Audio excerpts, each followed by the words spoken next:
हुए मैट को दीवार पर कुछ अजीब सी चीज दिखाई देती है, जिसे क्लियर देखने के लिए वो वॉलपेपर को फाड़ देता है। वहाँ उसे अजीब से की होल वाला एक बड़ा सा दरवाजा दिखाई देता है। उस दरवाजे को खोलने के लिए वो उस कबाड़ में से उस दरवाजे की चाबी ढूंढने लगता है और जैसे ही वो चाबी उसे मिलती है वो दरवाजा खोलने के लिए उसे की होल में डालता है और केट को आवाज देकर बुलाता है। फिर वो दोनों साथ मिलकर दरवाजा खोलते हैं। तभी हॉल की तरफ जाने वाले रास्ते की सारी लाइटें अचानक टिमटिमाने लगती हैं और इस प्रॉब्लम को दूर करने के लिए मैट पावर कंपनी को फोन करता है। वहीं केट को उस रूम में कुछ अजीब सा डर महसूस होता है, इसलिए वो भी मैट के पीछे चली जाती है। अगले दिन उनकी लाइट की प्रॉब्लम को ठीक करने के लिए पावर कंपनी से एक ऑपरेटर आता है। उसे ये देखकर हैरानी होती है कि बेसमेंट के सारे वायर्स कुछ अजीब तरीके से एक दूसरे से जुड़े हुए थे और देखने में बहुत पुराने जमाने के लग रहे थे। जब मैट उस ऑपरेटर को लाइट ठीक करने के लिए कहता है तब ऑपरेटर उससे कहता है कि उसने आज तक इस तरह की चीजें पहले कभी नहीं देखी। वहाँ से जाने से पहले वो ऑपरेटर मैट को बताता है कि उस घर के पहले मालिक का मर्डर उसी घर में हुआ था। ये शॉकिंग न्यूज सुनकर मैट इस घर के बारे में रिसर्च करना शुरू कर देता है। एक पुराने न्यूज आर्टिकल को पढ़कर मैट को पता चलता है कि मरने वाले कपल का नाम पॉल और मैडलिन शेफर था, जबकि सस्पेक्ट की पहचान नहीं हो पाई थी और उसे जॉन नाम से पुकारा जाता था। मैट एक आर्टिस्ट था, इसलिए वो अपने स्केच पैड पर जॉन की तस्वीर बनाने की कोशिश करता है। थोड़ी देर बाद वो आराम करने के लिए मिस्टीरियस रूम में जाता है और वहाँ बैठकर एक बोतल शराब की पीकर खत्म कर देता है। लेकिन यहाँ पर उसे एक और बोतल शराब पीने की इच्छा होती है कि तभी लाइट्स टिमटिमाने लगती है और अचानक शराब की एक और बोतल उसके सामने हाजिर हो जाती है, जिसे देखकर मैट हैरान हो गया था। उस बोतल को अच्छी तरह देखने के बाद वो इस नतीजे पर पहुंचता है कि ये रूम किसी भी इच्छा को पूरी कर सकता है। दूसरी साइड लिविंग रूम की लाइट्स के टिमटिमाने की आवाज से केट की नींद टूट गई थी। वो मैट को अपने पास न देखकर उसे ढूंढने के लिए ऊपर की तरफ जाती है। वहाँ जाकर वो देखती है कि पूरा रूम नई चीजों से भरा हुआ है और उन सब के बीच मैट बहुत ही खुश दिखाई दे रहा था। वो कैट को वैन गॉग की कीमती पेंटिंग दिखाते हुए बताता है कि उस रूम में किसी भी विश को पूरा करने की ताकत है। केट इसे मैट का कोई मजाक समझकर हंसी में उड़ा देती है, पर अपने हस्बैंड की गंभीरता को देखकर वो इसे चेक करने के लिए $1000 की विश करती है। केट के मांगे हुए पैसों को मैट पूरे रूम में ढूंढता है और वो पैसे उसे मिल जाते हैं। फिर भी केट को पूरी तरह विश्वास नहीं होता है और वो दोबारा $1 मिलियन की विश करती है। पहले की तरह इस बार भी उन्हें तुरंत $1 मिलियन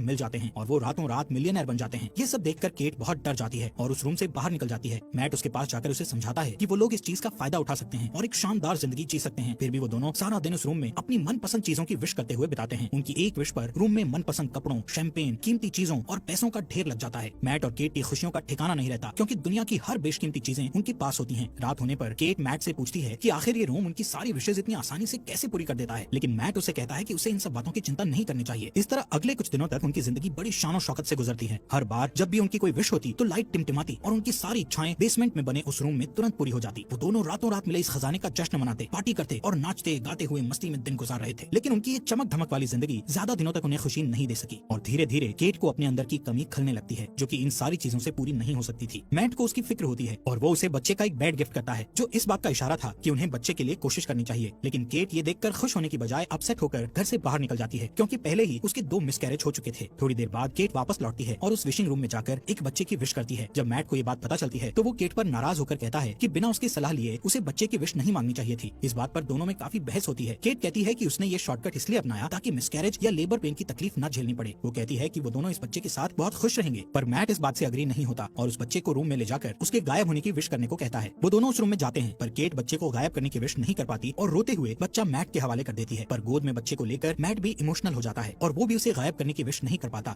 और बच्चे को वापस केट की गोद में डाल देता है। आखिरकार दोनों बच्चे को अपने पास रखने के लिए राजी हो जाते हैं और इस तरह दोनों रातों रात पेरेंट्स बन जाते हैं। सीन शिफ्ट होता है और हम देखते हैं कि मैट की नजर अपने अधूरे ड्राइंग पर पड़ती है, जिसमें वो जॉन का चेहरा बना रहा था। उसे देखकर वो फिर से अपने रिसर्च में लग जाता है और उसे पता चलता है कि वो सस्पेक्ट मर्डरर अभी भी जिंदा है और किसी साइकेट्रिक हॉस्पिटल में मौजूद है। एक दूसरे न्यूज आर्टिकल के मुताबिक जॉन का कहना था कि उससे ये मर्डर उस रूम ने ही करवाया था। ये जानने के तुरंत बाद ही मैट जॉन से मिलने के लिए निकल पड़ता है ताकि उससे उस रूम के बारे में और ज्यादा जानकारी हासिल कर सके। हॉस्पिटल पहुंचने पर नर्स उसे वार्न करती है कि लास्ट 45 सालों में न्यूज रिपोर्टर्स के अलावा कोई भी जॉन से मिलने नहीं आया। ये सुनकर मैट खुद को भी एक रिपोर्टर के रूप में पेश करता है। आखिरकार बूढ़े हो चुके जॉन के साथ मैट की फेस टू फेस मुलाकात होती है और वो उससे उस घर और खासकर उस मिस्टीरियस रूम के बारे में पूछने लगता है। चेहरे पर एक शैतानी मुस्कुराहट के साथ जॉन उसे बताता है कि वो इस पल का बरसों से इंतजार कर रहा था। जब मैट उससे शेफर को मारने की वजह पूछता है तब वो कहता है कि इसके अलावा उसके पास और कोई चारा नहीं था। फिर बात को बदलते हुए वो मैट को जितनी जल्दी हो सके उस घर को छोड़ देने के लिए कहता है और कहता है कि जिस इंसान की इच्छाएं पूरी नहीं होती उससे ज्यादा खतरनाक वो इंसान होता है जिसकी सारी इच्छाएं पूरी हो जाती हैं। इसके बाद मैट घर लौटते वक्त एक गैस स्टेशन पर गैस डलवाने के लिए रुकता है, पर जैसे ही वो अपने वॉलेट से पैसे निकालता है तो देखता है कि उसके सारे पैसे डस्ट बन जाते हैं। ये देखकर वो तुरंत घर पहुंचता है और इस बात को कंफर्म करने के लिए उस रूम में रखे सारे पैसों को बाहर फेंक देता है। साथ ही वैन गॉग की उस पेंटिंग को भी दरवाजे के बाहर रख देता है। फिर उन सारी चीजों को डस्ट में बदलते हुए देखकर वो समझ जाता है कि वो लोग उस रूम से मिली किसी भी चीज को घर के बाहर नहीं ले जा सकते, नहीं तो वो सारी चीजें डस्ट में बदल जाएंगी। मैट गुस्से में दीवार को तोड़ देता है ताकि रूम की मिस्ट्री को जान सके, पर उसके अंदर उसे उलझी हुई वायर्स के सिवा कुछ नहीं दिखाई देता। उन वायर्स को ट्रैक करना मैट के लिए नामुमकिन था। फिर वो दीवार पर लगे कुछ वॉलपेपर्स को फाड़ता है तो उसे वहाँ उस घर का मैप दिखाई देता है, जिसमें उसे सारे वायर्स के कनेक्शन की जानकारी मिलती है। इसी बीच केट बच्चे को को गोद में लिए बाहर की तरफ चली जाती है, पर मैट उसे ये कहकर रोक देता है कि बच्चे को बाहर ले जाना सेफ नहीं है। वो उसे असल वजह नहीं बता पाता। कुछ दिनों बाद एक दिन बच्चा किसी दर्द की वजह से जोर जोर से रोने लगता है और केट से नहीं संभलता। तब मैट उसकी हेल्प करने के लिए बच्चे को गोद में ले लेता है और उसे चुप कराने के लिए बाहर निकल जाता है। पर कुछ ही सेकंड्स में वो बच्चा बड़ा होने लगता है और जब वो लोग वापस घर में घुसते हैं तो देखते हैं कि वो एक बड़ा बच्चा बन चुका था। उस रात मैट केट को बताता है कि वो रोम उनकी हर विश को पूरी कर सकता है, पर वो उसकी दी हुई चीजों को घर से बाहर नहीं निकाल सकते, वरना वो चीजें पुरानी होकर डस्ट में बदल जाएंगी। ये सुनकर केट को बहुत दुख होता है और वो कहती है कि उनका बच्चा कोई सामान नहीं है जिसे वो लोग बाहर नहीं ले जा सकते। उसे अपने बच्चे से बहुत लगाव होता है। वो उसे अपना बेटा ही मानती है और उसका नाम शेन रखती है। अगले कुछ दिनों तक केट शेन को घर पर ही पढ़ाती है और उसे समझाती है कि वो घर के बाहर नहीं जा सकता क्योंकि बाहर डेंजरस जर्म्स हैं जो उसे नुकसान पहुंचा सकते हैं। एक दिन जब केट उसे पढ़ा रही होती है तो वो बाहर जाने की जिद करने लगता है। वो कहता है कि उसने जिंदगी में एक बार भी घर के बाहर कदम नहीं रखा। उसे घर के अंदर सिर्फ दीवारें देखना अच्छा नहीं लगता था, लेकिन केट उसकी सेफ्टी के लिए उसे बाहर नहीं जाने दे सकती थी। इसलिए वो हर बार घर के अंदर आते और घर से बाहर जाते समय दरवाजे पर ताला लगा दिया करती थी ताकि शेन गलती से बाहर कदम ना रख सके। एक दिन उसे मैट का ऑर्डर दिया हुआ एक पैकेज मिलता है तो वो उसे लाकर मैट को दे देती है, पर गलती से फ्रंट डोर लॉक करना भूल जाती है। मैट को पार्सल के अंदर एक ब्रांड न्यू गन मिलती है जिसे वो संभाल कर रख देता है। इस बीच केट पियानो बजाने में बिजी हो जाती है और मौके का फायदा उठाकर शेन चुपके से फ्रंट डोर की तरफ बढ़ता है। वो बाहर की दुनिया देखने के लिए बहुत एक्साइटेड था, इसलिए अपने हाथ को दरवाजे से बाहर निकालकर ताजी हवा को महसूस करता है कि तभी केट की नजर उस पर पड़ती है। वो दौड़कर उसके पास जाती है और अपने बेटे को गले लगा लेती है। उसे सही सलामत देखकर केट को राहत मिलती है। फिर मैट और केट दोनों मिलकर शेन को बाहर जाने से रोकने के लिए पूरे घर की खिड़कियों में लकड़ी के तख्ते लगा देते हैं। उस रात केट की नींद खुलती है तो वो देखती है कि शेन उसकी बेड के पास खड़ा है और वो उससे उसके पास सोने की परमिशन मांगता है। फिर शेन उससे कहता है कि वो हमेशा उसके साथ रहना चाहता है, जिसे सुनकर वो प्यार से उसे अपने गले लगा लेती है। शेन को उसकी बातों से तसल्ली नहीं मिलती और वो कुछ सोचने लगता है। फिर हम देखते हैं कि अगले कुछ दिन मैट अपने गन से शूटिंग की प्रैक्टिस करता रहता है। एक दिन जब वो प्रैक्टिस के बाद घर आता है तो देखता है कि शेन अपने आर्ट स्टूडियो के अंदर स्नो ग्लोब बनाकर खेल रहा है। वो शेन को सख्ती से गेम छोड़कर जाने के लिए कहता है। उसकी डांट सुनकर शेन के हाथ से स्नो ग्लोब गिरकर टूट जाता है। दरअसल मैट ने अभी तक शेन को अपना बेटा नहीं माना था, इसलिए वो उसके साथ बेरुखी से बात करता था। इधर ग्लोब टूटने की आवाज सुनकर केट तुरंत वहाँ पहुँचती है और अपने बेटे के साथ बाप जैसा बिहेव नहीं करने के लिए मैट से बहस करने लगती है। उस रात घर के अंदर चारों तरफ चक्कर लगाते हुए शेन को एक मैप मिलता है जिसे फॉलो करके वो बेसमेंट में पहुंच जाता है जहां उलझी हुई वायर्स के बीच मेन पावर सोर्स था। उन सब से गुजरते हुए वो आखिर उस रूम तक पहुंच जाता है। रात भर पूरे घर में लाइट्स टिमटिमाती रहती है, पर मैट और केट नींद में होने के कारण कुछ नोटिस नहीं कर पाते। अगली सुबह जब मैट की नींद खुलती है तो उसे अपने बगल में एक नया स्नो ग्लोब पड़ा दिखाई देता है और इसके साथ ही टूटा हुआ ग्लोब कुछ दूरी पर रखा हुआ मिलता है। उसी वक्त लाइट्स को टिमटिमाते देखकर वो समझ जाता है कि क्या हो रहा है और तुरंत अपनी वाइफ को जगाता है। दोनों रूम की तरफ भागते हैं और वहाँ जाकर हैरान रह जाते हैं। शेन ने विश करके रूम के अंदर ही एक बड़ा सा आउटडोर एरिया क्रिएट कर लिया था। अब वहाँ रूम की बंद छत और दीवारों की जगह खुला आसमान और एक बहुत बड़ा फॉरेस्ट था जहाँ शेन स्नोमैन बनाने में बिजी था। केट अपने बेटे की बनाई हुई शानदार दुनिया को देखकर खुशी से इमोशनल हो जाती है और उसके साथ खेलने लगती है, जबकि मैट को बहुत गुस्सा आता है और वो उसे हाथ पकड़कर वापस घर के अंदर ले आता है। इस घटना से दोनों के बीच शेन को रूम में जाने और खेलने देने की बात पर बहस होने लगती है। मैट कहता है कि ये खतरनाक हो सकता है, पर केट को ऐसा नहीं लगता। उनकी बहस चलती रहती है कि तभी फोन की घंटी बजती है और परमिशन नहीं होने के बावजूद शेन फोन उठा लेता है, पर जल्दी ही मैट उससे फोन छीनकर खुद बात करने लगता है। दूसरी तरफ जॉन की आवाज सुनकर उसे हैरानी होती है। शेन से बात करके जॉन को पता चल चुका था कि उन लोगों ने एक बच्चे की विश की थी। उधर किचन में रखे एक दूसरे फोन से केट उन दोनों की सारी बातें चुपके से सुन लेती है। जॉन उससे कहता है कि शेन को बाहर की दुनिया में आजादी से घूमने देने के लिए उसे केट की जिंदगी की कुर्बानी देनी पड़ेगी, यानी जब केट मर जाएगी तो शेन पूरी तरह से आजाद हो जाएगा और एक नॉर्मल इंसान की तरह जी सकेगा। फिर उसकी उम्र भी नॉर्मल इंसान की तरह ही बढ़ेगी। वो मैट को ये राज भी बताता है कि वो भी रोम का ही दिया हुआ एक बच्चा था। तब उसकी माँ ने उसके बाप को मार डाला था और उसे बड़ा करके खुद को मारने के लिए कहा था ताकि उसका बेटा आजाद हो सके। फिर वो मैट से कहता है कि उसके पास दो ऑप्शंस हैं, या तो वो केट को मारकर शेन को बचा सकता है या फिर शेन को मारकर केट को बचा सकता है। ये सारी बातें सुनकर केट को बहुत दुख होता है और वो घर छोड़कर चली जाती है, जिससे मैट को उसकी फिक्र होने लगती है। केट खुद को मारने के लिए अपनी कार का एक्सीडेंट करना चाहती थी, पर वो ऐसा नहीं कर पाती। इधर घर पर शेन के साथ मैट का बिहेवियर पागलों जैसा हो जाता है और वो उसकी सारी चीजें फेंक देता है, यहाँ तक कि उसका स्टूडियो तक तहस नहस कर डालता है। फिर थोड़ी देर बाद वो शेन के लिए डिनर तैयार करता है, जो कि कुछ दूर रखे डाइनिंग टेबल पर बैठा होता है। शेन उससे ढेर सारे सवाल पूछने लगता है, जिससे चिढ़कर वो शेन को बता देता है कि वो उनका असली बेटा नहीं है और ना ही उसके कोई पेरेंट्स हैं। इतना ही नहीं, वो गुस्से में आकर शेन को फ्रंट डोर से बाहर निकाल देता है, पर शेन डरकर वापस ऊपर चला जाता है। कुछ ही देर में मैट को अपनी गलती का एहसास होता है और वो शेन के रूम में जाकर उससे माफी मांगने लगता है। फिर शेन उसे स्टोरी पढ़कर सुनाने को कहता है और सारी रात वो दोनों साथ में सोते हैं। जब केट वापस घर लौटती है तो उन दोनों को एक साथ सोते देखकर उसे बहुत अच्छा लगता है। उस रात मैट और केट दोनों इंटीमेसी में बिजी होते हैं कि शेन छुप कर उन्हें देख लेता है। फिर वो उनके सोने का इंतजार करता है और जैसे ही वो सोते हैं शेन चुपके से फ्रंट डोर की चाबी चुरा लेता है। अगले दिन सुबह मैट और केट फ्रंट डोर को खुला देखकर समझ जाते हैं कि शेन बाहर गया होगा। तभी घर के एक अलग हिस्से में शेन को देखकर दोनों हैरान हो जाते हैं, क्योंकि शेन अब जवान हो चुका था, लेकिन उसका दिमाग अभी भी बच्चों जैसा था। वो अपने पेरेंट्स की तरफ गन पॉइंट करके उन्हें धमकाता है तो केट उसे समझाने की कोशिश करती है। इसी बीच मैट शेन के ऊपर कूद पड़ता है और दोनों में फाइट होने लगती है। उधर केट उनकी लड़ाई की वजह से जमीन पर गिरकर बेहोश हो जाती है। कुछ देर बाद मैट उसे जगाते हुए बताता है कि शेन को गलती से गोली लगने के कारण वो मर गया। इस खबर से दुखी होकर केट रोते हुए घर से बाहर निकल जाती है। मैट उसे तसल्ली देकर वापस घर में ले आता है, जहाँ अभी भी वो उदास रहती है। उधर दूसरे रूम में जहाँ उनकी फाइट हुई थी, असली मैट होश में आ जाता है और पूरे घर में अपनी वाइफ की तलाश करता है कि तभी लाइट्स को फिर से टिमटिमाते देखकर वो डरते हुए उस रूम की तरफ जाता है। उसे पूरा यकीन था कि केट और उसकी शक्ल में शेन अंदर ही होगा। इधर केट को बिल्कुल भी खबर नहीं थी कि उसके साथ बैठा हुआ आदमी मैट नहीं शेन है, पर जल्दी ही उसे शेन के आइस खाने की हैबिट से पता चल जाता है कि वो मैट नहीं बल्कि उसकी शक्ल में शेन है। उधर असली मैट अंदर जाने के लिए पूरी ताकत लगाकर दीवार को तोड़ने की कोशिश करता है। आखिर सारे वायर्स को पार करके वो उस रूम तक पहुंच जाता है, जो कि अब एक जंगल था जहाँ ढेर सारे ऊंचे ऊंचे पेड़ थे। वहाँ जाकर मैट को पता चलता है कि शेन ने रूम का यूज करके उस जगह को काफी बड़ा कर लिया था और वहाँ उन्हीं के जैसा एक डुप्लीकेट घर भी बना लिया था। वो ये भी समझ चुका था कि शेन ने उसका रूप केट को किडनैप करके उस डुप्लीकेट घर में रखने और अकेले में उसके साथ फिजिकल होने के लिए किया था। ये ख्याल आते ही अपनी बीवी को वापस पाने के लिए मैट उस जंगल में दौड़ते हुए फाइनली उस डुप्लीकेट घर के अंदर पहुंच जाता है, जहां शेन केट के साथ जबरदस्ती करने की कोशिश कर रहा होता है। मैट को अंदर आते देखकर शेन फिर से लड़ाई के लिए तैयार हो जाता है। इधर मौका पाकर केट उठकर भागने ही वाली होती है कि हॉलवे में दो मैट को लड़ते हुए देखकर वो ठिठक जाती है। दोनों में इतनी समानता थी कि वो असली और नकली के बीच पहचान नहीं कर पाती। अचानक एक मैट उसके हाथ को पकड़ लेता है, पर वो उसे धक्का देकर खुद को छुड़ा लेती है और शेन का नाम पुकारती है। वो अपना नाम सुनकर उसकी तरफ देखता है, पर उसके धक्के से गिरकर बेहोश हो जाता है। जमीन पर गिरते ही वो अपने असली रूप में आ जाता है। इधर मैट और केट रूम से बाहर निकलने की कोशिश करते हैं, पर निकल नहीं पाते क्योंकि शेन ने रूम से उनके उसी घर में फंसे रहने की विश मांगी हुई थी। लाख कोशिशों के बाद भी जब वो लोग घर से नहीं निकल पाते तो मैट रुक जाता है और वहाँ से निकलने के लिए कोई उपाय सोचने लगता है कि अचानक फिर से वहाँ शेन आ जाता है और मैट को चाकू घोंपकर मार डालता है। फिर वो केट को समझाने की कोशिश करता है, पर तभी उसे एहसास होता है कि वो दरअसल उनके क्लोन थे, जबकि असली मैट और केट दौड़कर रूम के बाहर जंगल की तरफ भागते हैं और उन्हें पकड़ने के लिए शेन भी उनके पीछे भागता है। मैट और केट के चकमा देने की वजह से वो और भी ज्यादा गुस्से में होता है। असली घर में पहुंचते ही शेन मैट पर अटैक कर देता है, पर मैट उसे अपने साथ खींचकर घर के बाहर ले आता है। अपनी जान को खतरे में देखकर शेन वापस दरवाजे की तरफ भागता है, पर उसके अंदर घुसने से पहले ही केट दरवाजा बंद कर लेती है। शेन मम्मी कहकर उसको पुकारता है और केट घर के अंदर से उसे बूढ़ा होते हुए देखती रहती है। धीरे धीरे उसकी बॉडी गलने लगती है और अंत में वो डस्ट में बदल जाता है। उसकी गलतियों के बावजूद केट उसकी मिट्टी को हाथ में लेकर बहुत रोती है, क्योंकि उसने उसे अपना बेटा मानकर काफी समय उसके साथ बिताया था। फिर मैट उसके पास आता है और दोनों एक दूसरे को गले लगाकर अपना दर्द कम करने की कोशिश करते हैं। फिर सीन शिफ्ट होता है और हम देखते हैं कि 1 महीने बाद वो एक छोटे से घर में सेटल हो जाते हैं और सुकून से रहने लगते हैं। पर थोड़े ही दिनों बाद केट डरते हुए अपना प्रेगनेंसी टेस्ट करती है और रिपोर्ट पॉजिटिव आती है। वो बहुत उलझन में दिखाई देती है क्योंकि उसे पता नहीं होता कि वो बच्चा मैट या शेन में से किसका है। हालात पहले से बेहतर होने के बावजूद उसे लगता है कि वो अभी भी उस रूम में है, क्योंकि लाइट्स फिर से टिमटिमाने लगी थी। इस स्टोरी में हमें दिखाया जाता है कि मैट और केट रूम की दी हुई दौलत के नशे में पूरी तरह से अंधे हो जाते हैं। विशेष पूरी करने की जादुई शक्ति के मिलने से वो अपनी ख्वाहिशों के मामले में कुछ ज्यादा ही लापरवाह हो जाते हैं। यहाँ तक कि कई मिसकैरेज होने के बाद भी वो रूम से रेडीमेड बच्चे तक की ख्वाहिश कर बैठते हैं। उनके नए अपार्टमेंट में लाइट्स के टिमटिमाने से ये कंफ्यूजन बना रहता है कि या तो वो अभी तक उस मिस्टीरियस रूम में है या बिल्डिंग के कंस्ट्रक्शन में कोई गड़बड़ी है। ठीक उसी तरह केट की प्रेगनेंसी भी एक कंफ्यूजन रहती है कि वो बच्चा मैट या शेन में से किसका है, क्योंकि उस घटना से 1 दिन पहले मैट और केट के बीच इंटीमेसी होती है और उस डुप्लीकेट घर में शेन भी उसे सेक्सुअली असॉल्ट कर चुका होता है। इस तरह ये कहानी न सिर्फ विश पूरा करने वाले रूम के इर्द गिर्द घूमती है, बल्कि ये सवाल भी छोड़ जाती है कि आखिर केट के पेट में पलने वाले बच्चे का बाप कौन है।